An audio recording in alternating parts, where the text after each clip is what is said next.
One of the things that's come up quite a bit lately is somewhat in the price out of paradise articles we've seen in the news, is the incredible rising costs and special assessments for associations for a lot of reasons, sometimes blamed on the reserve studies.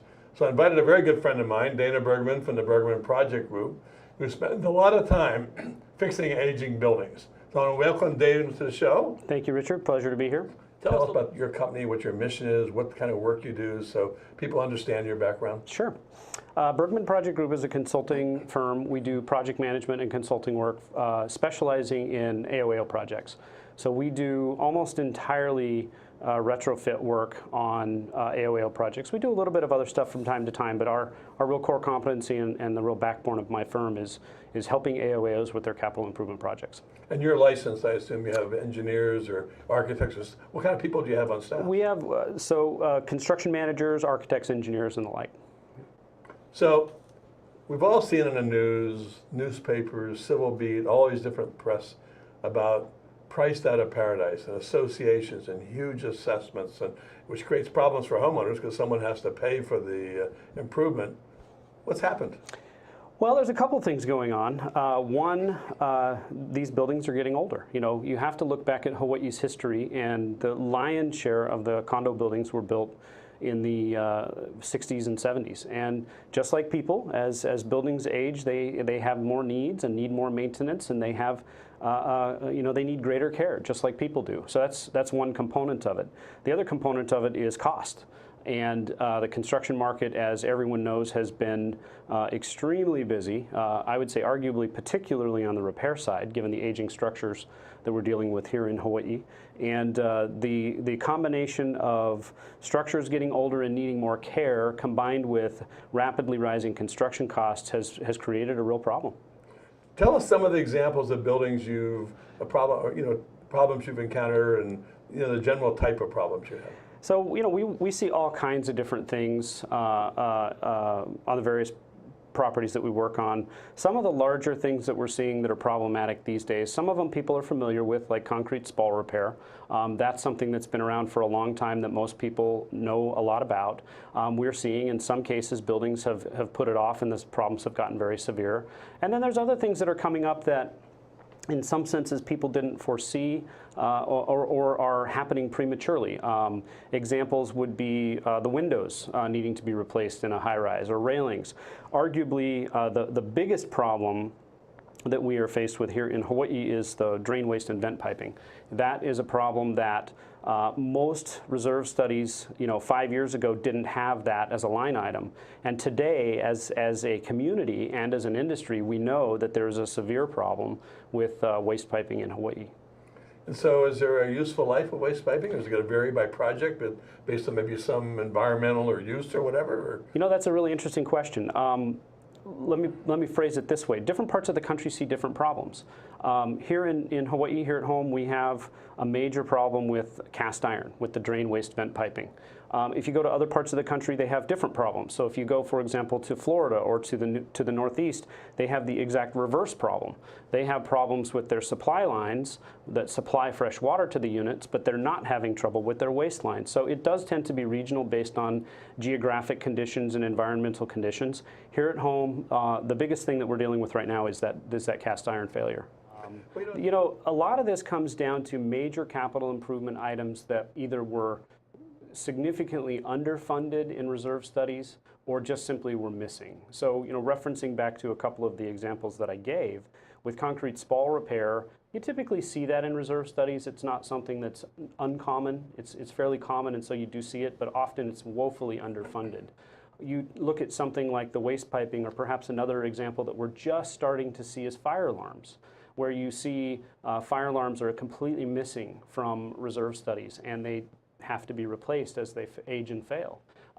Piping, like I said, is completely missing from reserve studies. And when you don't have it in your reserve study, that means you haven't reserved funding for that problem when it comes up.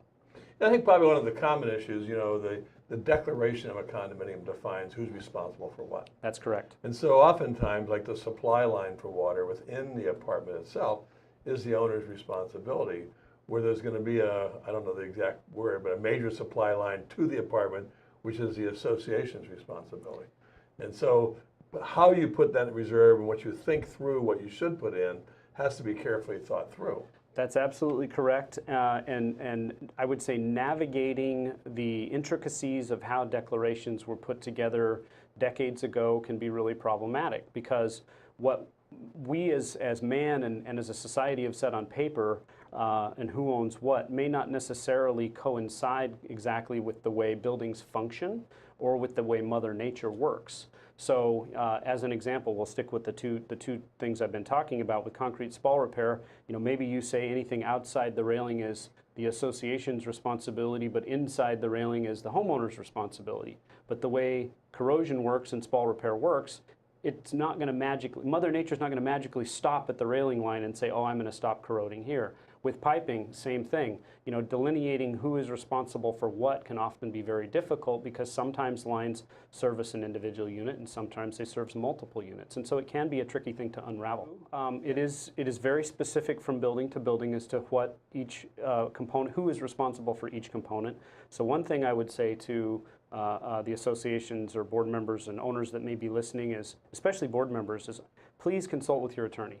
Your attorney is necessary to help unravel some of this and help delineate who may, on paper, be responsible for what. But secondary to that, you're absolutely correct. There are mechanisms that the statute allows where boards can do high-risk resolutions, as you suggest, or other things to get different components included in a larger project. Perfect example, very frequently we'll see where maybe the riser piping in a waste piping replacement project is delineated as a common element, so the association is responsible for it. But maybe an individual branch line that services a unit is depicted as being an individual unit owner's responsibility.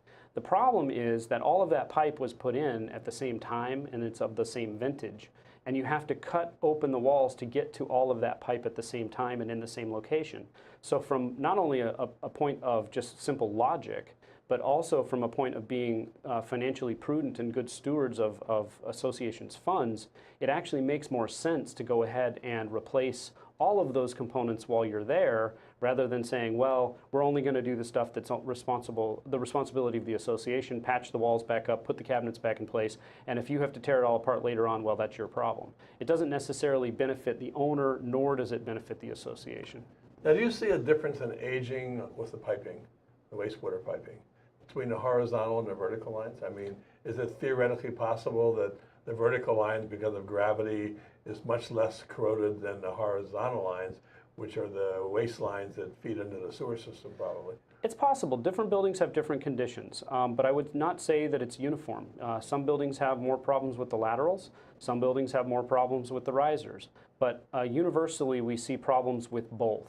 Another thing we hear is, well, we're just going to leave the existing vent lines in place and try to save money. But again, they're of the same vintage, and surprisingly, we see as many problems with the vent lines as we do with the drain and the waste lines. So, you know, collectively, the general consensus from the construction and engineering world is best practice is to replace it all, not to piecemeal it and leave different parts of a 40 or 50-year-old system in place. So when you have this association that's got this, quote, $10 million problem or big financial problem, what are their choices to pay for it? Well, let me back up a step and say, first of all, you know, please spend time with your reserve studies. Your reserve studies are a living, breathing document that need to constantly be looked at and constantly be refreshed. It's not something that you should just look at once every 5 or 10 years and then put it away and blow the dust off of it later on.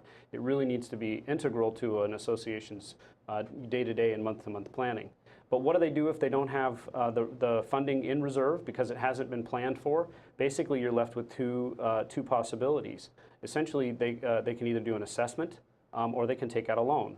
Now, assessments boards are able to do without seeking the permission of the owners in most cases.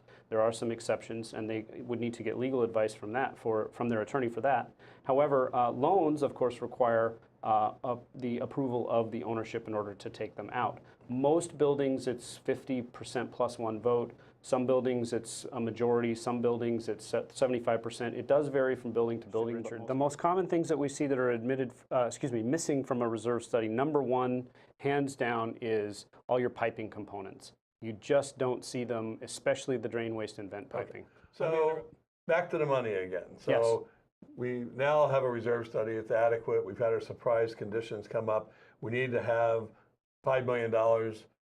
They don't have the money. We started talking about they can special assess without homeowner approval, or 50% approval of the owners, they can get a loan. Typically, yes. Yeah. So what's the pros and cons of that?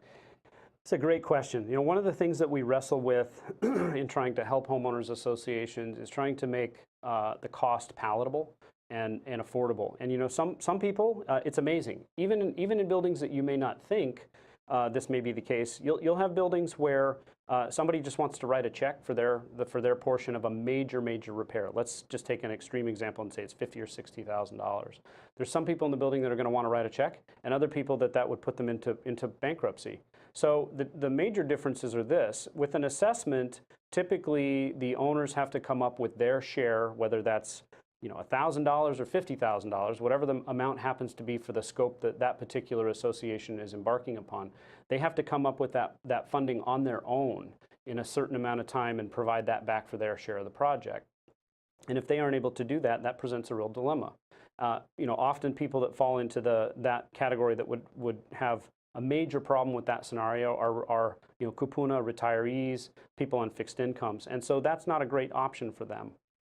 With a loan, you don't have to put up any personal collateral. It's all done without the owners having to do that, and it often gets financed out over a very long period of time. So take piping for an example. If you're going to be replacing your piping once every 40 or 50 years, it's not a bad thing necessarily to put that in a very long-term loan, say a 20-year loan, to keep the payment down for the owners.